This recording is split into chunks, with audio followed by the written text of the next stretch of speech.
Getting approved for a massive mortgage feels great, right? Until you realize it's a trap. When the bank handed you a maximum budget and you turned down 200,000 of it, and that was the best decision you will ever made. That maximum approval number is not what you can actually afford.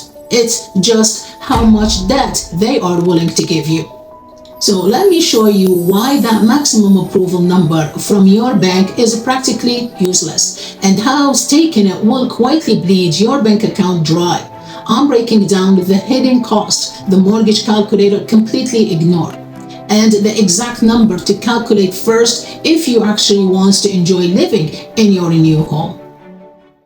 First off, understand what that approval letter actually is. When a bank gives you a maximum budget, they don't include in their calculation your vacation money, your groceries money, or the money for surprise repair bill. They are just asking one cold question. What's the absolute most money we can lend this person before they go under? But here's the point. That number is calculated using your gross income, the money before taxes, but you don't pay your mortgage with gross income. You pay it with what actually hits your bank account on payday, your net income. Sure, in Ontario, lenders run stress tests, adding that extra 2% in your rates to make sure you won't default. But that cushion is there to protect the bank, not your lifestyle. So passing the stress test just means you won't lose the house. It doesn't mean you will be comfortable living in it. That's why when I sit down with buyers, I don't start with the maximum price on their pre-approval. That number is just lender ceiling, not necessarily your comfortable budget. I want to understand what price range and monthly housing costs feel manageable and comfortable for your lifestyle. Your mortgage professional confirms the financing. My job is to help you find the right home without stretching you beyond your comfortable zone. Let's talk real numbers because this is where the math makes it clear for you. Say you are looking at a 900,000 place here in the GTA. You put down payment 20%. That's 180,000. So you are borrowing 720,000 at today's rate. Your mortgage payment alone is going to land around 4,200 a month.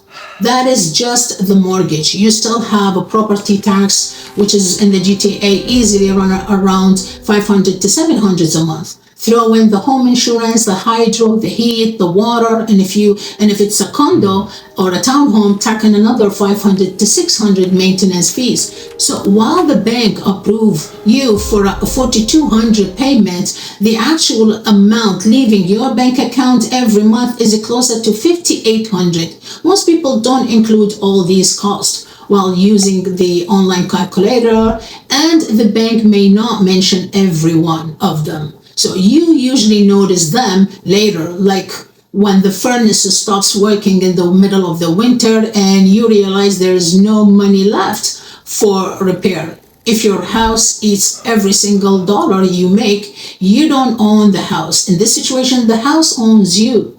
Now, if you already own a home, pay extra attention to this one because this is where trade-up buyers get completely blindsided. Say you own 800,000 townhouse and you have built up 350,000 in equity. You want to upgrade to 1.3 million detached house. Makes sense. More space, bigger backyard. It's a natural next step. You go to the bank and because you are putting down $350,000, they hand you an easy approval for that 1.3 million home. But here's the trap. Equity in the door does not pay your mortgage every month. Your income does. And did your income double just because your home equity went up? We comment during privacy. Probably not. So you go from comfortable 3,500 a month, monthly payments, to crushing 7,000 a month. You did not just one step up, you literally doubled your housing cost. This is where I always push back with clients. Just because you can make that jump does not mean you should jump as far as the bank allows. Moving into $1 million house gives you almost the exact same lifestyle upgrade, but keeps your payments manageable. I would much rather see you buy the slightly smaller home and sleep like a baby at night than stretch into the dream home and dread every paycheck. So what should you actually do instead? What you need to do is to flip the entire process upside down. Most buyers get pre-approved, see the maximum amount, and then start shopping at that price. But honestly, that's the backwards way. Just because you are approved for that much does not mean you should spend it. Before you start shopping for a home, figure out your comfortable monthly payments. Not your ceiling, not what the bank pre-approved you for. Find out your comfort zone. The number where you pay the mortgage, cover the taxes, utilities, and keep putting money into the saving and still have life. Honestly, for most people, that comfortable number is easily $1,000 to $1,500 a month, lower than what the bank offers.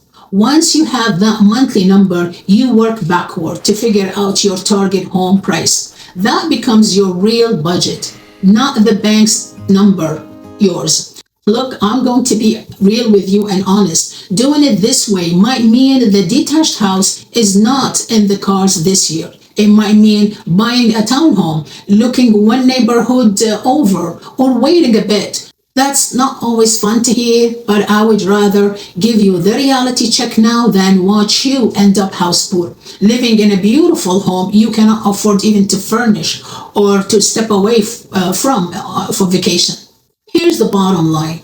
Your pre-approval tells you how much the bank may lend you, not how much you should spend.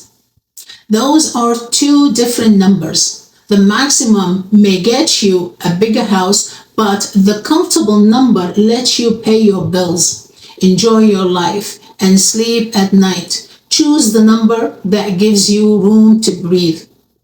If you enjoyed this video, I highly appreciate like and subscribe, and thank you for watching, and I'll see you in the next video.